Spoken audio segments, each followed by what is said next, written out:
Hey fellas, well, I was gonna have a video out to you yesterday, but I realized it was gonna take a bit more work than I expected it to, as well as the fact that I had to sort out like some package shipping error, and that'll be out on Thursday.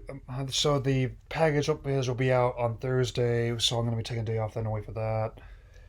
Uh, and likewise, I thought I'd get you like another simple gaming vlog for the day, so let's get it going. Like, one Switch game kept getting to mention that I've tried.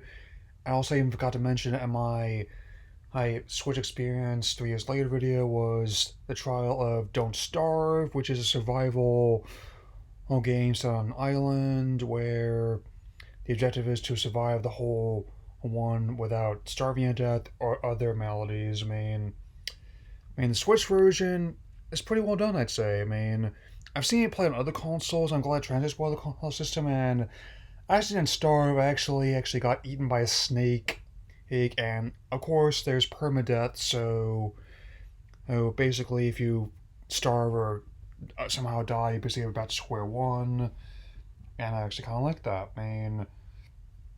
So, and I'm still very much looking forward to Pokemon Legends Arceus. Yes, I will definitely make the video I'm working on is going to be related to that, but not in the way you might expect. So let's keep it going. Okay, so shifting PS4 on top of what I've already been playing, as well as what I'm waiting to come in the mail. Hail is Deep Rock Galactic, which is another kind of game where you're mining resources. I couldn't quite figure out that one right now, so I might go back to it as soon as I have a clear idea how to work with it. That's Dirt 5, another racing game. I played the previous one they offered me before, and it seemed alright. I may not put this series in the same kind of pedestal for simulation racing games with Gran Turismo or Forza, but it is definitely one that if you're looking for a realism and a challenge in your racing games, then this is your title. Count on that.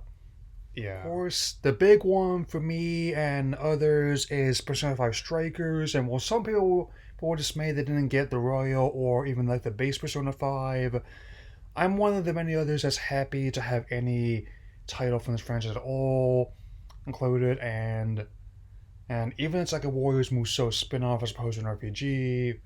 I think it's good that it's the same visual universe and is technically canon to the events of the main game. So it's basically to Persona 5 and that verse as, say, Age of Calamity is to who but the Wild. So, yeah.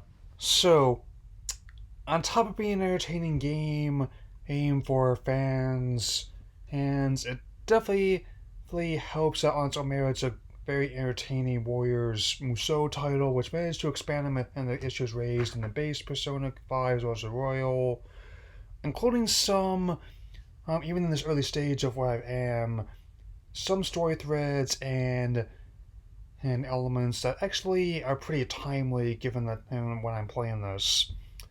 I won't be spoiling them here, which will give you an idea of how much it surprised me. And if you have a PS4 and are claiming this game, I already played it. You probably already know which one I'm talking about.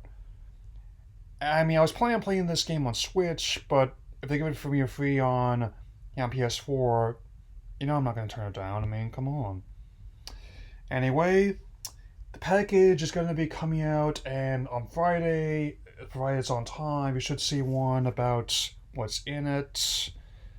And the shirt I'm wearing is a clue about one of the games that's being replaced there. So all I gotta say is that even with the tone deaf letter that the head of Square Enix put out at the start of this year, I'm gonna do my best as to approach the year ahead of me with an open mind.